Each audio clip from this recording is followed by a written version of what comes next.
علاش نادي الاتفاقيه ديال مراكش وصل هذا المواصل؟ نادي الاتفاقيه ديال مراكش تجمع عليه دي ليتيج كثار، ولكن بالمقابل نادي الاتفاقيه ديال مراكش ملي يطلع للبريمير، ملي يطلع للدوزيام سيري في 7/5/2022 العادي، راه كتعرفوا نتوما هذا الشيء وكتشوفوه ديما، كتشوفوا فريق كيطلع للدوزيام سيري كيبان لك قبل ما يطلق السونتر ديال الدوره الاولى كتلقى عنده حافله كتسلم عليه الجامعه، فهمتيني؟ هذا الشيء معروف. كي دابا كتشوف سميتو الرئيس ديال كرة القدم المتنوعة غادي يفرق لي ميني بيس على الفروق اللي طلعوا في الميني فوت وعلى الفروق اللي طلعوا في الكرة الشاطئية. كذلك بالنسبة لرشدو فريق ديال الدفاع ديال المحامي، الدفاع المراكشي للكرة النسائية، راه ملي يطلع راه شد سميتو شد بيس شد حافلة. إذا هذا الشيء اللي كاين، هذه الاتفاقية ديال المراكشي ملي يطلع ما شداش.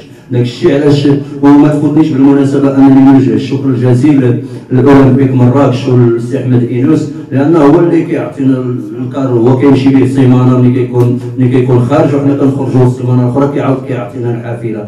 فريق من سميتو فريق من وحتى ذاك العام حتى ملي كنا في الدوزيام سيري فريق من الهواة كيعطي الكار الفريق في القسم الاحترافي اللي هو اصلا كان كيستحق سميتو.